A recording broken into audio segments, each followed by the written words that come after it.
Bonjour à toutes et à tous. On va débuter. Donc, bienvenue à ce webinaire sur la santé et le fonds Escula-Pesseri de Montpensier-Arbevel. La santé, en fait, est une thématique que à la fois Montpensier et Arbevel avaient développée conjointement avant la fusion. Et les deux fonds ont fusionné en décembre dernier. Donc, Escula a absorbé le fonds Plus-Valca Health Opportunities. Et nous gérons aujourd'hui plus de 200 millions sur cette thématique avec une expérience longue de Olivier de Royer et Sylvain Goyon. Donc une expertise forte et on a voulu travailler sur ce webinaire aujourd'hui parce que nous pensons que les conditions d'investissement dans ce fonds n'ont jamais été aussi attractifs en relatif. Et c'est un fonds qui a la particularité d'être le seul fonds approuvé et validé par l'initiative TIWI sur ce secteur. Et nous avons à peu près 30 à 40 minutes pour vous parler de ce fonds et nous répondrons aux questions dans la foulée. Donc, nous commençons dès maintenant.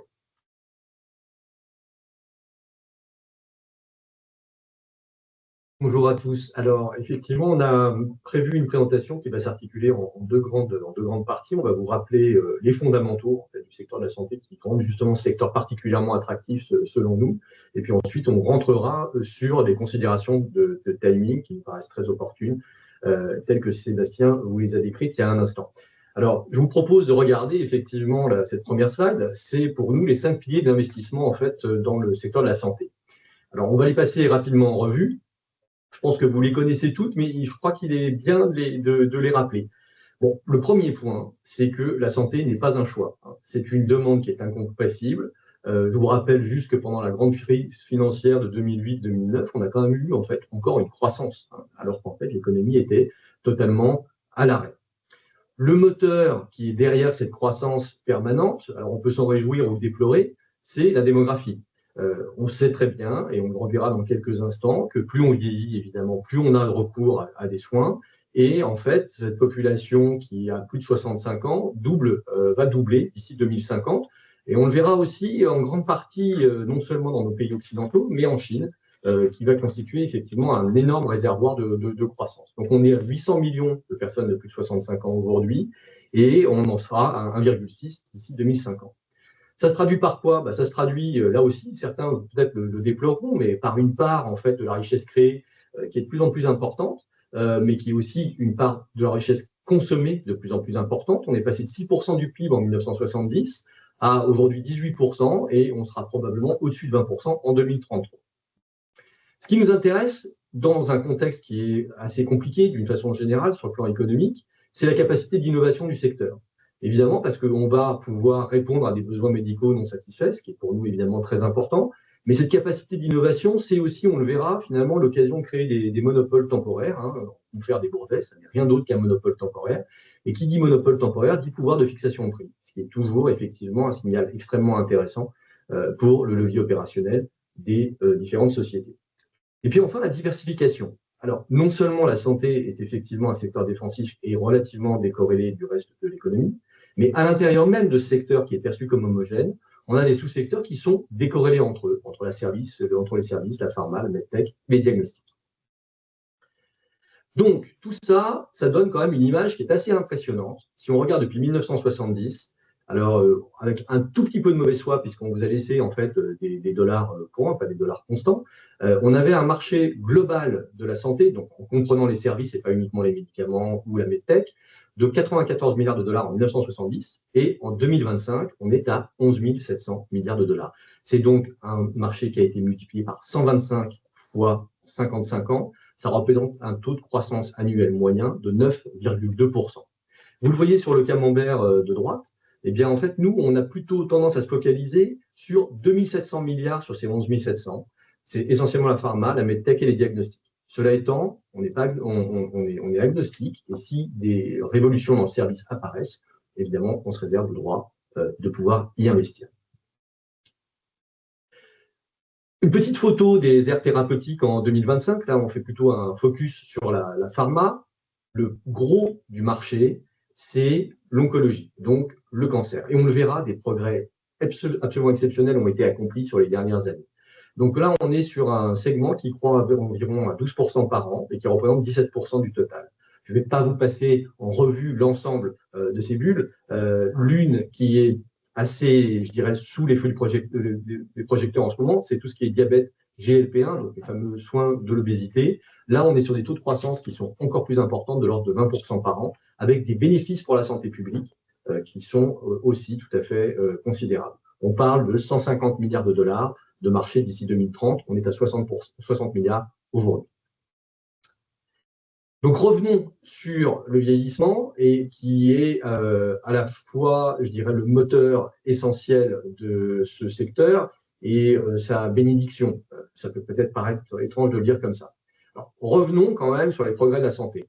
Entre 1900 et aujourd'hui, donc en 123 ans à peu près, là, puisque les stats s'arrêtent en 2023, l'espérance de vie mondiale, je dis bien mondiale, a été doublée. Plus important encore, l'espérance de vie en bonne santé a fait un peu mieux que ce doublement. Pourquoi ça nous intéresse? Eh bien, pour les raisons qu'on évoquait au départ, entre des individus jeunes et des individus âgés, on le voit, l'accroissement de la consommation de soins est exponentiel. À 65 ans, en moyenne, un individu consomme à peu près 23 000 $ de soins par an. Et entre 0 et 18 ans, on est à 4 200 $ par an. Pourquoi? Tout simplement, en vivant plus longtemps, d'une certaine façon, des pathologies qui n'avaient pas le temps de se développer se développent et qu'il faut traiter. On a tous à l'idée, on a tous à l'esprit la maladie d'Alzheimer, qui est une maladie du grand âge et qui, pour le moment, n'a pas encore de véritable réponse thérapeutique, mais qui peut constituer demain encore un vecteur de croissance très important. Revenons quand même sur ce qu'apporte la santé. On parle souvent évidemment des résultats financiers, mais je crois que, et c'est pour nous quelque chose d'extrêmement important, cette innovation permanente a des résultats extraordinairement concrets. Revenons sur la vaccination. Depuis 1974, dans le monde, c'est 154 millions de vies qui ont été sauvées grâce au vaccin, avec des résultats qui sont parfois absolument spectaculaires. La variole, aujourd'hui, est éradiquée. La polio, c'est moins 99% de cas. La rougeole, alors on a tous l'idée que c'est quelque chose d'assez bénin, mais on a sauvé 94 millions de vies via le vaccin rougeole uniquement.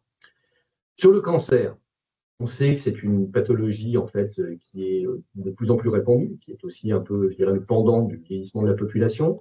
Aujourd'hui, un adulte sur 6 aura une problématique de confrontation au cancer à un moment donné de sa vie, mais le taux de survie a considérablement cru.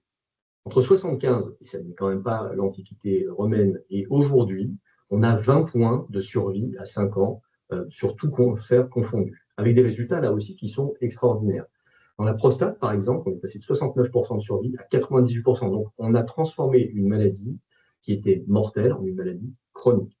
Fort heureusement, ces résultats sont quasiment répliqués au niveau du cancer du sein, avec 91% de survie à 5 ans. Et la leucémie, qui était mortelle dans 2 cas sur 3 avant 5 ans, aujourd'hui, c'est 2 cas sur 3 qui sont encore sauvés à ce même horizon de 5 ans. Voilà, alors bonjour à tous, toutes ces innovations, tous ces progrès de la santé, finalement, doivent être sous-tendus par des innovations fondamentales. On vous en a mis plein sur le slide, mais on peut les classer en 2 ordres. La première, c'est la biologie, et la deuxième, c'est la technologie. Donc, la technologie, on va vous parler d'intelligence artificielle dans la suite de la présentation. Il y a une croissance très forte également dans le domaine de la chirurgie opératoire, avec un standard comme Intuitive Surgical qui fait des croissances de près de 20% par an. La biologie, elle a énormément progressé quand on a compris, analysé, décortiqué l'ensemble du génome humain au début des années 2000.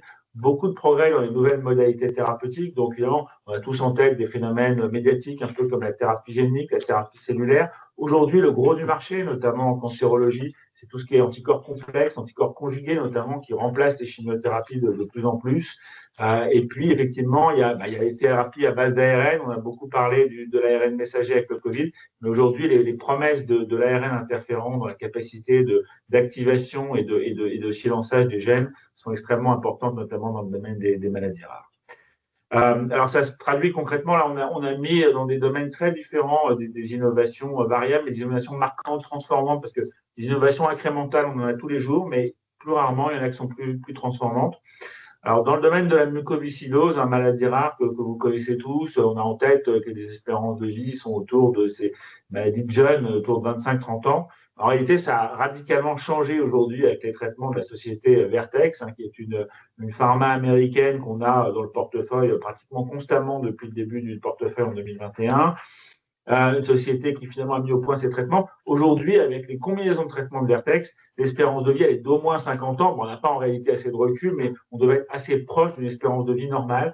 Et ça rend la franchise extrêmement défendable, puisqu'aujourd'hui, seule une thérapie finalement qui guérirait la maladie pourrait disrupter finalement Vertex dans ce domaine-là. D'ailleurs, il n'y a pratiquement pas de concurrents qui cherchent quoi que ce soit.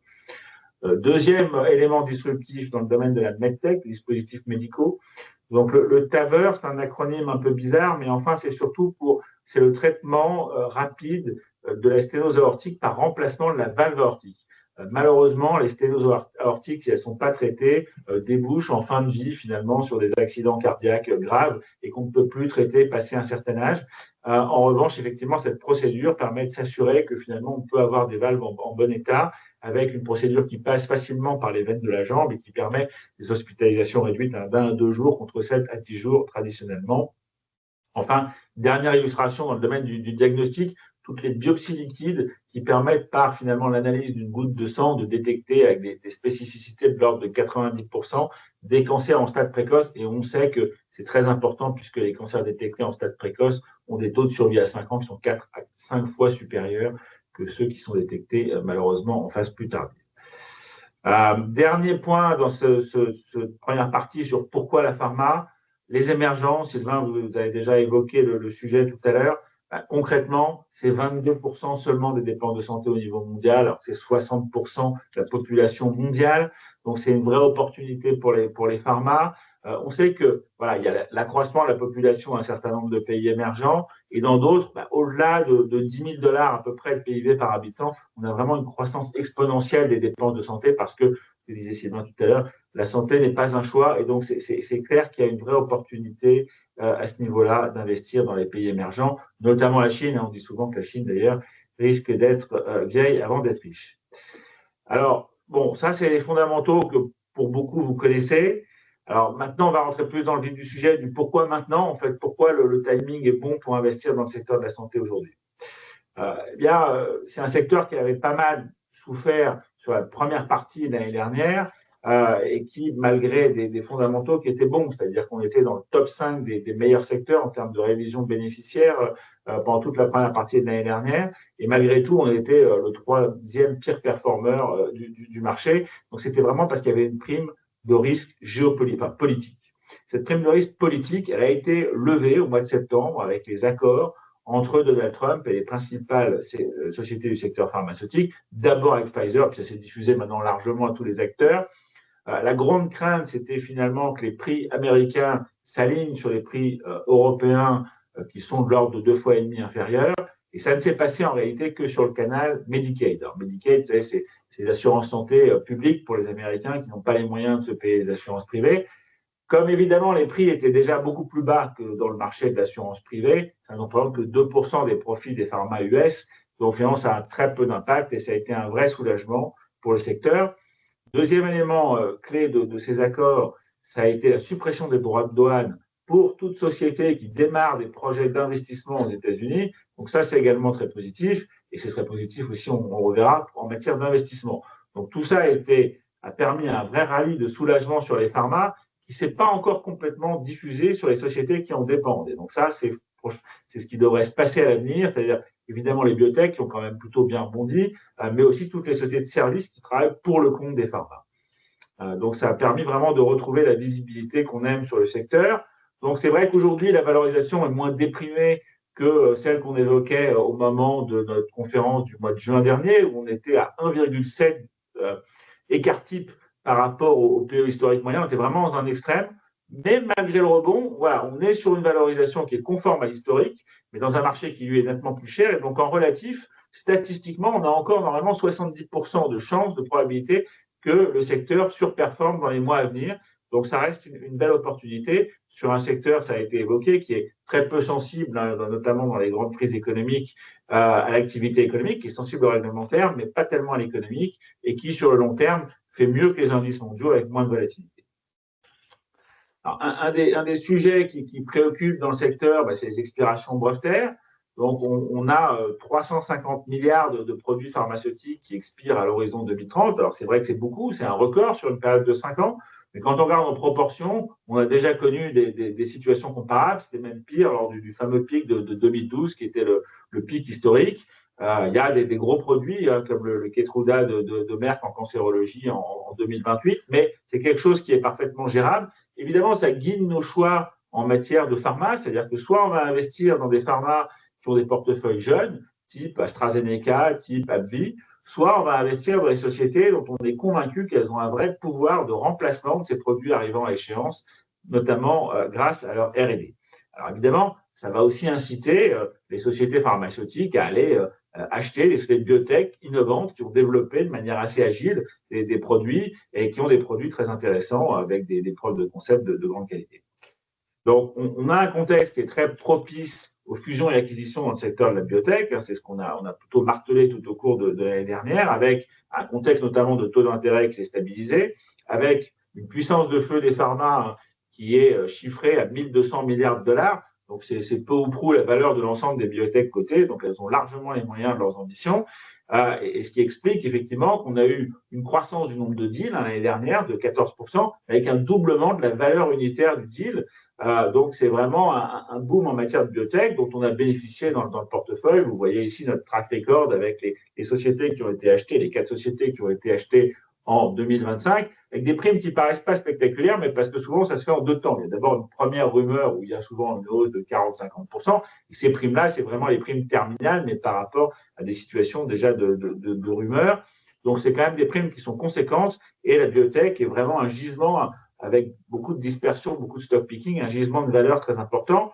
Un fait qui est quand même anecdotique, c'est que voilà, on dit les biotech, c'est compliqué, oui, mais ça peut rapporter puisque le quart des biotech cotées a fait au moins dans sa vie une performance de x10. Donc, c'est quand même un vrai gisement de performance.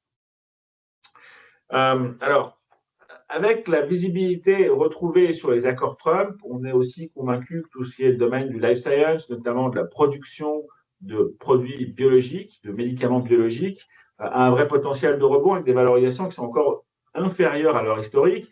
C'est un segment qui a eu une période un peu compliquée post-Covid avec des phénomènes de déstockage. On a tellement produit de vaccins que ça a impliqué des phénomènes de déstockage. Et aujourd'hui, la visibilité retrouvée des pharma, l'amélioration claire dans le domaine de la biotech, au niveau du financement, au-delà des OPA, je veux dire, quand on regarde tout compris, y compris le privé, là, par exemple, au mois de janvier, on était sur 40% de hausse du financement des biotech, donc ils vont pouvoir lancer plus d'essais cliniques. Ce secteur aujourd'hui retrouve de la visibilité. Un point clé des accords entre Trump et la pharma, c'est les plus de 350 milliards de dollars d'investissement qui ont été annoncés par les pharma aux États-Unis. Alors, on n'est pas dupe du chiffre exact, puisque certaines choses étaient déjà prévues, on mélange un peu de R&D, mais le message, c'est qu'il y aura quand même des nouveaux investissements, des nouvelles capacités de production aux États-Unis, et qu'il va falloir équiper ces capacités de production. Ce qui est favorable, notamment aux investissements d'équipement dans le secteur, qui aujourd'hui sont vraiment à des niveaux extrêmement bas. C'est-à-dire qu'on a eu une normalisation des consommables dans la bioproduction, mais les équipements ont encore baissé significativement en 2024. On est à des niveaux très bas. Et donc, on pense que ça va prendre un peu de temps, mais qu'au deuxième semestre, c'est quelque chose qui sera quand même extrêmement visible et qui va bénéficier à des sociétés comme Sartorius. Un autre phénomène aussi qui va aider toutes ces sociétés, c'est la production de masse des biosimilaires. Alors, les biosimilaires, vous savez, c'est des copies comme des génériques, mais des médicaments biologiques. Sur la période 25-30, 60% des expirations brevetaires concernent les médicaments biologiques. Donc, les sociétés qui sont capables de les produire, c'est plus complexe quand même que les génériques, c'est comme Fresenius, effectivement, vont bénéficier de toute cette vague de biosimilaires, mais également, ça va bénéficier à tout ce segment du life science, des équipements, des consommables de production, parce que c'est des volumes de production. Autant pour les pharma, c'est de la perte de chiffre d'affaires, mais autant pour ces sociétés-là, c'est des volumes et les prix sont vraiment les mêmes que dans la production de produits innovants. Donc, c'est une vraie opportunité pour toutes ces sociétés du life science, les biosimilaires. Voilà, donc Olivier, dans cette période de Jeux Olympiques, c'est comme le biathlon me passe le bâton pour parler évidemment d'une thématique qu'on a tous à l'esprit et tous sur les lèvres, qui est l'intelligence artificielle. L'un des intérêts présent de l'investissement dans le secteur de la santé, c'est qu'il y a un secteur qui bénéficie particulièrement de cette thématique, c'est bien celui-là. On l'a vu avec toute la débâcle qu'on a pu avoir sur le SaaS. Ce qui compte aujourd'hui, c'est d'avoir ce qu'on appelle des données qualifiées. Et s'il y a bien un secteur, en l'occurrence, qui produit des tonnes de données qualifiées, eh bien, c'est celui-ci. De plus, en fait, Olivier a aussi fait référence au progrès de la biologie. Ces données sont en croissance aussi exponentielle. Donc, ce mariage entre la puissance de calcul et la révolution biologique tombe à point puisque c'est l'IA. Alors, l'IA, pourquoi ça nous intéresse? Tout bonnement parce que si on a à l'esprit, je dirais, un PNL de grands laboratoires pharmaceutiques, quels sont les gros postes? Pour l'essentiel, ça va être la R&D. En moyenne, sur un très gros labo, on est aux alentours de 20%. Mais le deuxième poste que l'on a et qui est très important, voire même plus important que la R&D, c'est tout ce qui est commercial et administratif. Et pourquoi? Tout bonnement parce que les produits, parfois, ne sont pas assez différenciés. Et du coup, en fait, cette IA va nous aider justement à créer de la différenciation. Alors comment? Là, vous pouvez en avoir une petite idée. On voit par exemple qu'une des phases qui est très importante, c'est finalement une sorte de tamisage, de trouver un nouveau médicament, c'est toute la partie de la découverte. Et cette partie de découverte, en l'occurrence, c'est-à-dire qu'avant qu'une molécule commence à initier ses essais cliniques, elle peut durer environ entre 4 et 5 ans en moyenne, et les coûts moyens qui sont associés à cette période-là sont de 670 millions de dollars. Alors là-dedans, on prend le coût des échecs. Mais c'est très important puisque quelque part, en fait, la molécule que vous allez sélectionner, c'est elle qui va porter vos espoirs d'arriver un jour sur le marché. Et pour le moment, on le sait, en fait, une molécule qui commence des essais cliniques, elle a 90% de probabilité de ne pas arriver sur le marché. Donc vous voyez bien que si vous changez un tout petit peu ce paradigme, votre probabilité de succès, elle augmente considérablement et de ce fait, vous avez un levier qui est considérable en termes de rentabilité. Donc, il y a une société, alors il n'y en a pas qu'une seule, mais qui a fait son introduction en fin d'année dernière à Hong Kong, qui s'appelle InSilico. Et InSilico, en l'occurrence, c'est un cas qui est assez intéressant puisqu'ils ont eux-mêmes un pipeline en fait en développement issu de l'intelligence artificielle avec des produits qui sont assez avancés en phase de B, donc grosso modo, on va dire à 3-4 ans du marché. Et vous le voyez, ces 674 millions de dollars avant IA se comparent en fait aujourd'hui à une phase de découverte qui pourrait prendre moins de 18 mois contre 4 ans et demi et un budget en fait de l'ordre de 3 millions de dollars contre 674. Donc, vous le voyez, ça n'est que le début, et derrière, on pourra peut-être parler des avantages de l'IA pour le développement clinique, mais en l'occurrence, on a là un levier gigantesque en matière de productivité pharmaceutique et de résultats opérationnels. InSilico, c'est une société qui est basée à Hong Kong, une société chinoise. Et la Chine, on a dit que la Chine s'éveillera, alors elle est bien éveillée, la Chine. En fait, on le voit dans tous les domaines. Il y a un institut australien qui surveille 64 technologies critiques dans le monde. Aujourd'hui, la Chine est leader dans 55 de ces 64 technologies critiques. Et là-dedans, évidemment, on recoupe pas mal de thématiques dans la santé. Et quelque part, la Chine d'aujourd'hui, c'est le Japon des années 80. L'Asie a souvent été innovante en matière de santé. Dans les années 80, les laboratoires japonais sourçaient beaucoup de nouvelles molécules intéressantes qui ont été licenciées à des laboratoires américains et ou européens. Et bien maintenant, c'est la Chine qui est en train de prendre le relais. Mais ce qui est spectaculaire, c'est la vitesse à laquelle tout cela se passe. Vous voyez sur le graphe en haut à gauche, vous avez la part en fait des essais cliniques qui sont réalisés en Chine. Eh bien, on est passé de 1% des essais cliniques réalisés dans le monde il y a 15 ans pour la Chine à 30% aujourd'hui, juste derrière les États-Unis. On a multiplié ça par 30. Et en fait, c'est un leader en oncologie, c'est un leader en maladies infectieuses, et c'est également, là aussi, un énorme levier opérationnel, non seulement pour les laboratoires chinois émergents, mais également pour les autres. Pourquoi? Parce que, effectivement, population très large, une réglementation qui est peut-être plus efficace, on va dire, ou plus pragmatique que ce que l'on peut avoir en fait en Europe. Donc des capacités de recrutement pour les patients, pour les essais cliniques qui sont effectivement beaucoup plus rapides. Et donc à partir de là, des coûts qui sont réduits. Et ça, c'est un élément qui est très important. À côté de ça, on a une innovation académique forte. Et vous le voyez, ça se traduit par des exemples de deals qui sont très significatifs et avec des montants importants et avec des acteurs très reconnus comme AstraZeneca, comme Pfizer ou encore Abbott.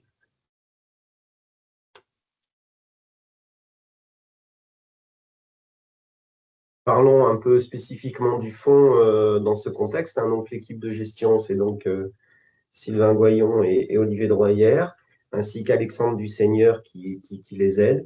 et une équipe, le fonds est labellisé ISR article 9 avec une équipe ISR qui les assiste sur ces sujets également. Donc sur la construction de portefeuille. Oui, alors la construction de portefeuille. Nous sommes un fonds global, donc l'univers auquel on s'adresse est extrêmement profond en nombre de sociétés. Donc, pour évidemment clarifier les choses, on va adopter un certain nombre de filtres. Ces filtres, vous les avez là, hein, capitalisation boursière, des pays investissables, certains segments qui sont privilégiés et d'autres pas. Donc, ça nous ramène en fait sur un univers investissable d'environ 630 sociétés. Ensuite, on a toute l'équipe ESG qui va appliquer deux filtres quantitatif et qualitatif. Dans les filtres quantitatifs, on va essentiellement regarder tout ce qui va être exclusion sectorielle. Alors évidemment, on est en santé, donc on est plutôt prémunis, mais également l'absence de controverse. Et on va prêter un soin particulier à toutes les thématiques de gouvernance. Pour ce qui est de l'allocation du risque, une fois que l'on a cet univers de référence, vous le voyez, on a 6 buckets qui ont tous une taille équivalente, à peu près de 10 titres à chaque fois, qui sont répartis en fait, évidemment selon des risques des règles de risque-rendement, avec effectivement un poids qui est croissant en fonction moins le risque est important, plus le poids sera important dans notre portefeuille, mais on a plutôt une volonté également de s'exposer à un fort potentiel, celui de la biotech dont parlait Olivier tout à l'heure, vous le voyez tout à fait à droite, avec des poids qui sont des poids relativement faibles, qui nous permettent effectivement d'absorber des déconvenus si jamais elles surviennent, mais également de participer au x10 que l'on cherche, évidemment avec volonté sur les meilleurs noms des sociétés de biotech. Donc vous dites que la somme de la biotech, c'est un peu moins de 20% dans le portefeuille aujourd'hui? Actuellement, c'est à peu près 17% de notre portefeuille. Ça représente environ la moitié de ce que l'on a sur les big pharma. Et c'était 100% du M&A l'an dernier? Pas 100%, parce qu'on a eu quand même aussi une opération logique aussi. Ah oui, on va dire 80% de voilà. Mais bon, ça fait une bonne transition effectivement avec la carte d'identité un peu sectorielle du portefeuille qu'on a là, où vous avez tous les chiffres de manière précise. Donc, on a découpé l'univers d'investissement. Alors, c'était vraiment la partie hors service de ce qu'on vous a présenté au début, donc les 2650 milliards hors service, donc hors hôpitaux, hors médecins, du secteur de la santé. On a découpé en trois domaines. Alors, le diagnostic, la découverte et le reste, un peu la production, la distribution. Le diagnostic, c'est clairement le plus petit segment finalement du secteur de la santé, mais ce n'est pas le moins intéressant, puisque finalement, $1 investi en diagnostic est souvent le mieux investi. C'est vrai qu'aujourd'hui, on a les anticancéreux moyens, ça coûte $150 000 à peu près de coût de traitement par an. Dans les maladies rares, on a certaines thérapies géniques qui peuvent aller jusqu'à 2-3 millions de dollars. Donc, il faut être sûr quand même de donner le bon produit au bon patient. Donc, dans le diagnostic, il y a deux sous-segments. Le segment de la biologie, dans lequel on va faire l'analyse des prélèvements de tissus, des prélèvements sanguins, qui a fait beaucoup de progrès grâce à la biologie moléculaire. Et puis, le segment de l'imagerie. Et le segment de l'imagerie, au-delà de ce qu'a évoqué Sylvain tout à l'heure sur l'IA en matière de R&D, là aussi, c'est un grand bénéficiaire de l'IA, puisque l'IA est capable de détecter des choses que l'œil humain ne peut pas détecter et peut le détecter beaucoup plus vite avec une bien plus grande efficacité. Donc une dizaine de pourcents du portefeuille dans ce domaine du diagnostic. La découverte, là, c'est essentiellement l'univers des biotech. Alors, nous, on a séparé les biotech pures et les biopharma. La différence entre les deux, c'est que pour nous, une biotech pure, c'est une société qui finalement n'est pas autofinancée, qui a encore besoin de lever de l'argent, qui peut éventuellement avoir un produit qui a été approuvé, qui est sur le marché, mais qui est en début de vie, ou qui peut ne pas en avoir. C'est le segment le plus risqué, là, c'est 8,5% du portefeuille.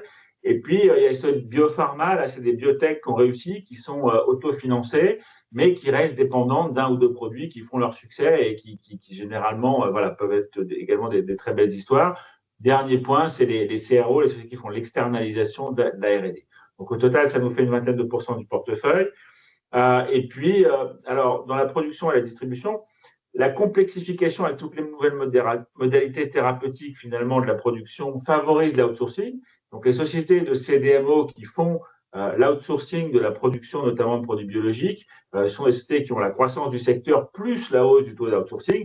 On pense évidemment à Lonza, qui est le leader mondial et qui dispose de capacités non utilisées aux États-Unis, ce qui est très favorable dans le contexte actuel. On met également dans cette catégorie les sociétés qui fabriquent des équipements de bioprocédés, tout le life science que j'évoquais tout à l'heure.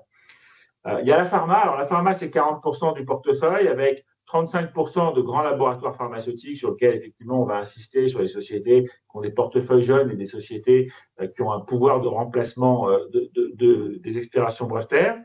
Et puis, il y a le petit segment des pharma spécialités. On parlera de Swedish Orphan. C'est des sociétés qui sont très intéressantes parce qu'elles ont un profil de pharma, mais elles ont une taille qui leur permet de faire des deals sur des produits qui sont trop petits pour intéresser les pharma, mais qui sont notamment dans les maladies rares, qui sont très protégés. Et ça, c'est des sociétés qu'on aime particulièrement. Dernier sous-segment, c'est celui de la MedTech, les dispositifs médicaux qui représentent environ 15% du portefeuille. Donc, la seule partie non rentable dans le fond, en fait, c'est les biotech. Voilà, c'est la partie biotech qui est la seule partie non rentable.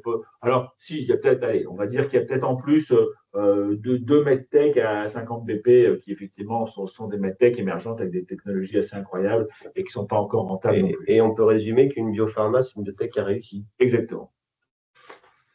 Voilà, tout ça en termes de répartition géographique, ben, ça vous donne ça. C'est vrai qu'il y a un tropisme très, très américain dans le portefeuille. Il faut dire que même les sociétés européennes ont quand même un profit pool qui est quand même très largement exposé aux États-Unis. Et puis, bon, en termes de capitalisation, vous avez la résultante qui est là. Mais c'est vrai qu'en nombre de titres, c'est assez différent de la photo en termes de répartition de capi, puisque le moins de 2 milliards, c'est 11% du portefeuille en capitalisation boursière. Mais en nombre de titres, c'est 27% du portefeuille. Qui résume un peu, qui revient sur l'approche de Sylvain de construction de portefeuille en enveloppe de risque. Voilà, le top 10, bon, bah là, c'est surtout les grosses sociétés, ça ne vous apprendra pas grand-chose. Un mot de process sur la sélection en matière de biotech. On vous a mis pas mal de critères ici. En fait, il y en a 3 principaux. L'équipe, c'est clair d'avoir des gens qui ont déjà réussi dans la biotech, qui ont déjà vendu 2-3 biotech, qui savent comment on interagit avec les FDA, c'est clé. La qualité des produits, des produits soit first in class ou best in class. Donc, first in class, c'est dans une nouvelle modalité thérapeutique, le premier produit de la classe. Best in class, comme son nom l'indique, c'est celui qui a les résultats les plus différenciants. On a réparti quand même l'ensemble de la biotech mondiale et on suit la performance des sous-segments en termes de modalité thérapeutique. Ça nous permet de voir où se passent les choses et de voir finalement si on a raté une société, c'est peut-être des sociétés dans des domaines comparables qui sont intéressantes à aller regarder. Et puis, dernier point, c'est le cash, c'est le nerf de la guerre. Donc, on essaie d'avoir des sociétés qui ne brûlent pas trop de cash par rapport à leur valorisation boursière, puisque effectivement, sinon, ça peut se traduire par des levées qui seraient potentiellement très dilutives. Voilà, je repasse la parole à Sylvain pour des cas d'usage un peu détaillés. Oui, on va passer rapidement sur ces cas d'usage, même si pour nous, ils illustrent vraiment ce qu'on souhaite faire pour laisser la place aux questions-réponses. Mais on va vous parler de 2 valeurs en fait, qui, pour nous, illustrent vraiment notre approche. En fait, ce qu'on cherche, nous, à identifier, ce sont vraiment des entreprises qui combinent évidemment une innovation qui est différenciante, un modèle économique qui est défensif, à travers du pricing power, des barrières, je dirais, technologiques, de la croissance visible et de la discipline financière. Alors, je vous dis juste 2 mots là, de Boston Scientific. Bon, c'est une société qui a absolument révolutionné le traitement de la fibrillation auriculaire. Alors, pour ceux qui ont une iWatch, qui sont peut-être un peu hypocondriaques comme moi, on peut vérifier effectivement si on a une fibrillation auriculaire. C'est quoi la fibrillation auriculaire? C'est en fait du sang qui va stagner dans l'oreillette gauche de notre cœur. Ça peut créer des caillots et ces caillots, quand ils partent effectivement dans le reste de la circulation générale, ça peut être des AVC, ça peut être plein de problèmes affreux. Bon, bref. Donc, tout ça, il y a des anticoagulants oraux qui sont difficiles à prendre, c'est compliqué. Et une des solutions, c'est de tuer en fait les cellules du cœur qui sont à l'origine de cette fibrillation.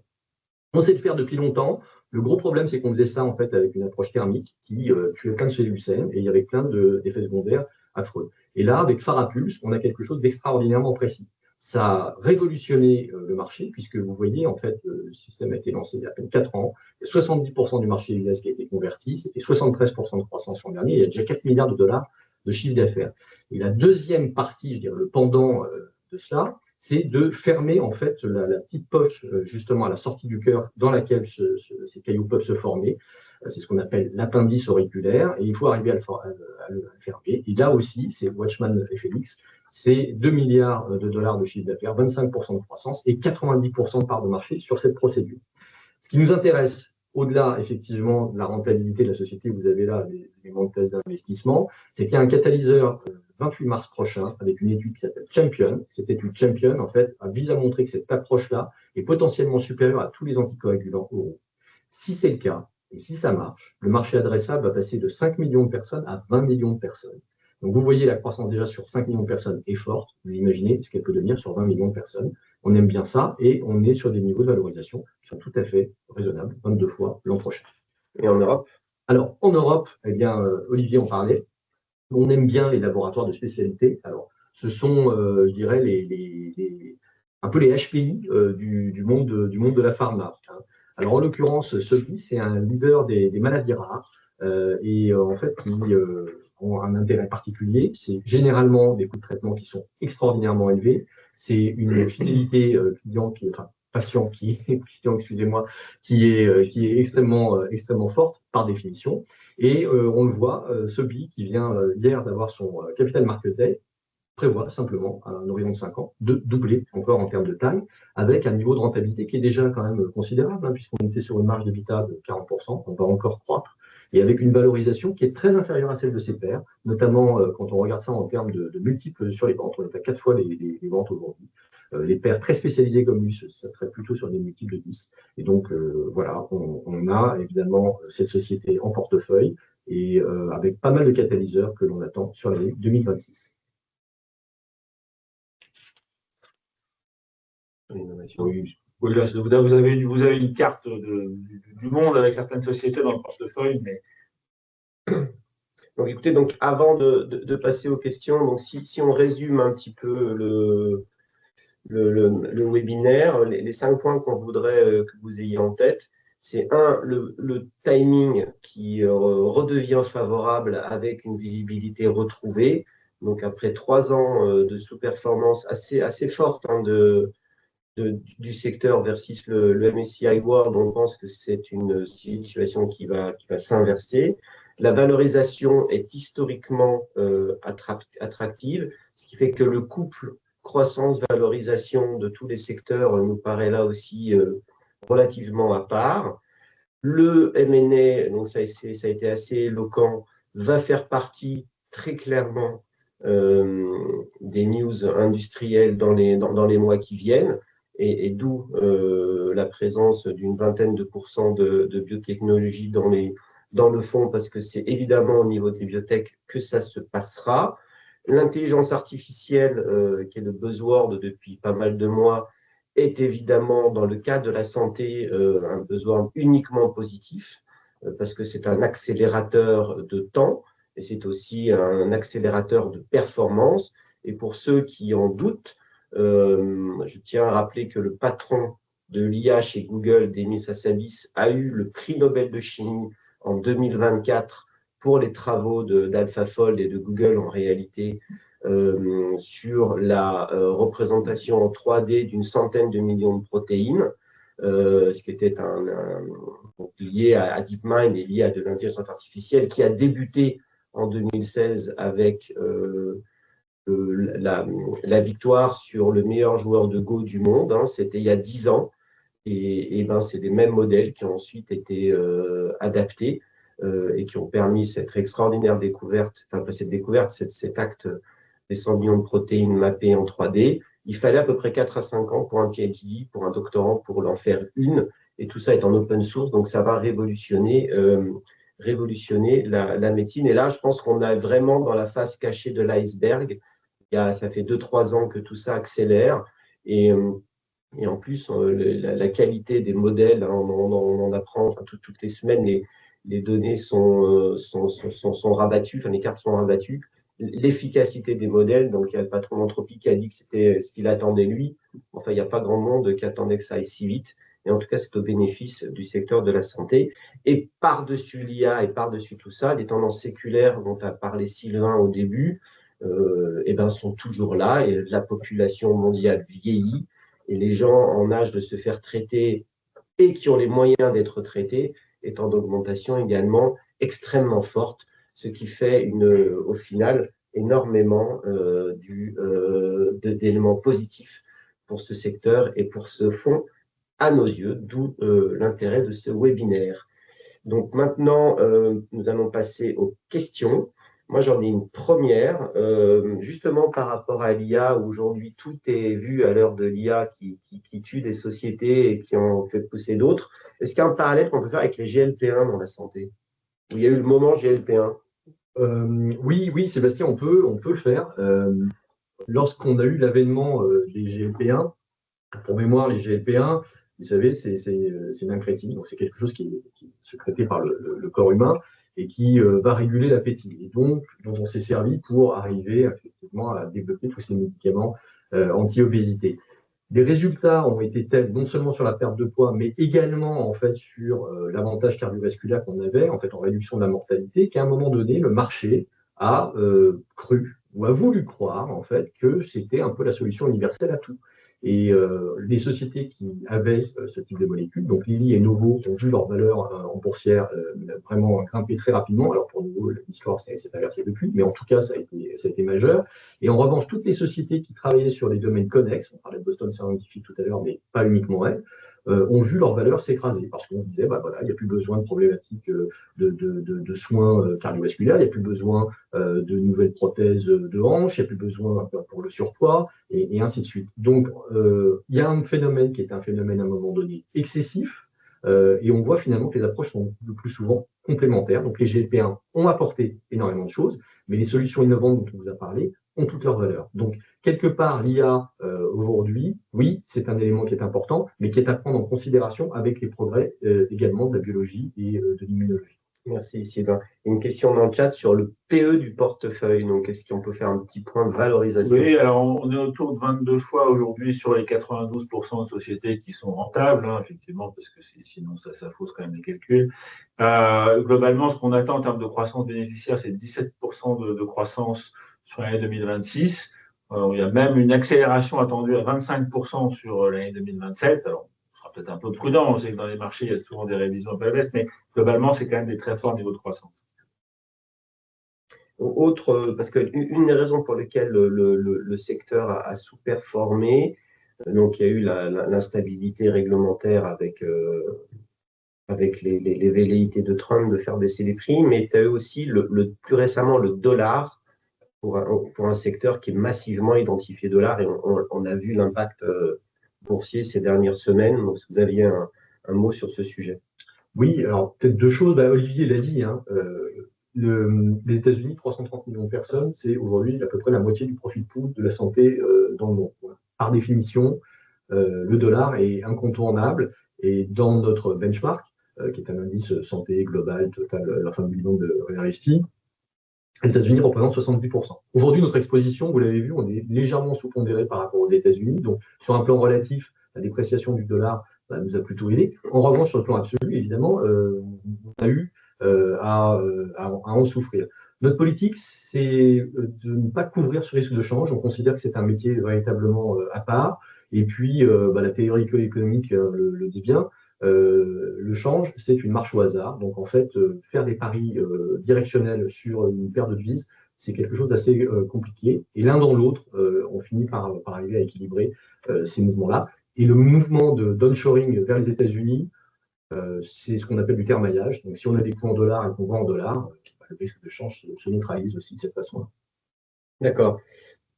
Merci Sylvain, par rapport au M&A, est-ce que vous pouvez développer un petit peu comment le fonds est positionné pour bénéficier de ça, et sur la partie biotech, peut-être en complément un peu des critères de choix que j'avais présentés tout à l'heure, on essaie aussi de se mettre à la place des pharma, puisque effectivement, les pharma, en fait, elles ont une problématique, elles regardent leurs aires thérapeutiques, souvent elles choisissent 3-4 aires thérapeutiques, puis de temps en temps, elles ont de la R&D qui marche très bien, de temps en temps, il y a des échecs. Quand il y a un échec, une pharma, elle a une force de vente dans un domaine. Donc, en fait, si elle est obligée de séparer toute sa force de vente, c'est compliqué. Alors que si elle achète une biotech qui a un produit dans ce domaine-là qui est parfaitement adapté à sa force de vente, tout de suite, ça crée des synergies. Donc, en fait, elle peut payer la biotech avec une prime assez importante. Et après, effectivement, elles vont clairement chercher des dossiers avec des molécules, ce que je disais tout à l'heure, soit first in class, soit best in class dans une modalité thérapeutique.